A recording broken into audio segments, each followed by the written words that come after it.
Hi and welcome to my channel. இன்றைக்கி நம்ம பார்க்குறது கர்ட் ரைஸ் வித் கோவக்காய் ஃப்ரை. குழந்தைங்களுக்கு லஞ்ச் பாக்ஸுக்கு கொடுத்துறதுக்கு நல்லா இருக்குங்க. ஒரு டம்ளர் பச்சரிசி எடுத்து அது ஒரு ½ ஊற வச்சுருக்கிறேன். அதுக்குள்ளே கோவக்காய் ஃப்ரை பண்ணிடலாங்க. கோவக்காயை வந்து நீளமாக அறுத்து ஒரு 4-5 தடவை நல்லா கழுவிட்டுங்க. கொஞ்சம் கல்லுப்பு போட்டு கழுவிட்டோமா அந்த வளவளப்பு தன்மை போயிடுங்க. நல்லா வணக்கிட்டு ஒரு 50% வந்து இது வணக்கினா போதுங்க. ஃபுல்லாக இது தனியாக வணக்கணுங்கிறது இல்லை. ஒரு 50% வந்து நல்லா வணக்கி தனியாக இதை எடுத்து வச்சிடலாங்க.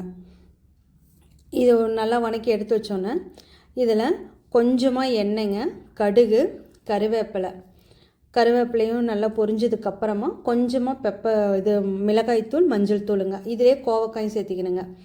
ஏற்கனவே வணக்கினதுனால கொஞ்சம் சீக்கிரமாக ட்ரை ஆகிக்கும். நம்ம தேவையான அளவு உப்பு போட்டு நல்லா ஃப்ரை ஆகிற அளவுக்கு வச்சுட்டுங்க. கடைசியாக கொஞ்சமாக மிளகுத்தூள், அந்த டேஸ்ட்டுக்காகங்க. மிளகுத்தூள் கொஞ்சமாக குழந்தைங்களுக்கு கொடுக்கறனால காரம் அதிகமாக போட முடியாது. கொஞ்சமாக மிளகுத்தூள் சேர்த்திட்டுங்க. இந்த காரத்தெல்லாம் பேலன்ஸ் பண்ணுறதுக்கு கடைசியாக வேர்க்கடலை பொடி, நடக்கடலை 1 ஸ்பூன் சேர்த்திருக்கிறேங்க. நல்லாயிருக்கும், சாப்பிட்றதுக்கு நல்லா இருக்குங்க.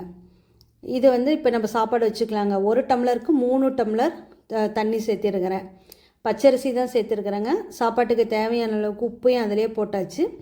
3 விசில் வந்து வந்தால் போதும். அதே சாப்பாடு வந்து நல்லா நமக்கு கொழுன்னு ஆகிடும். இதில் நான் குழந்தைங்களுக்கு கொடுத்துக்கிறதுக்காக ட்ரை நட்ஸ் வந்து நான் முந்திரியும் திராட்சையும் சேர்த்துருக்குறேங்க. வீட்டில் நமக்கு அது தேவையில்லைன்னா அதை நம்ம ஸ்கிப் பண்ணிடலாம். நம்ம வெறும் தாளிப்பு மட்டும் போட்டுட்டு அப்படியே சாப்பிட்டாலுமே நல்லாயிருக்கும். நான் குழந்தைங்களுக்கு இதில் கொடுக்கறனால நான் ட்ரை நட்ஸ் சேர்த்துருக்குறேன். இப்போ நம்ம இதுக்கு ஒரு தாளிப்பு பண்ணிக்கலாங்க. அதுக்குள்ளே சாப்பாடு ஆறிடும். கொஞ்சமாக எண்ணெய், கடுகு நல்லா பொரியணும். கடுகு நல்லா பொரிஞ்சதுக்கப்புறமா கடலப்பருப்பு, உளுத்தம்பருப்புங்க. நமக்கு எந்த அளவுக்கு தேவையோ அந்த அளவுக்கு கடலப்பருப்பு, உளுத்தம்பருப்பு இது நல்லா ஃப்ரை பண்ணிட்டேங்க. கொஞ்சமாக இஞ்சி பொடியாக கட் பண்ணின இஞ்சி, ஒரே ஒரு பச்சை மிளகாய் சேர்த்திருக்கிறேன். குழந்தைங்களுக்கு நம்ம ஸ்கூலுக்கு கொடுத்துரும்போது சாப்பிட மாட்டாங்கன்னா ஸ்கிப் பண்ணிடலாங்க. அதுக்கப்புறம் கருவேப்பிலை, பெரிய வெங்காயம், அதுக்கு தேவையான அளவுக்கு உப்பு. இந்த தாளிப்புக்கு தேவையான அளவுக்கு உப்பு போதும். ஏன்னா சாப்பாட்டிலே ஏற்கனவே போட்டிருக்கிறோம் இல்லைங்க, அதனால் போதும். கொஞ்சமாக பெருங்காயத்தூள், கடைசியாங்க நம்ம ஒரு கைப்பிடி அளவுக்கு கொத்தமல்லி தலைங்க. இப்போ சாப்பாடு நல்லா ஆறிடுச்சுங்க. இப்போ நம்ம தாளிச்சது இதில் போட்டுடலாங்க. சாப்பாடு நல்லா ஆறணும், இல்லைன்னா தயிர் நம்ம இதில் போடும்போது ஒரு மாதிரி திரியான மாதிரி ஆகிடும். சாப்பாடு நல்லா ஆற வச்சுருங்க.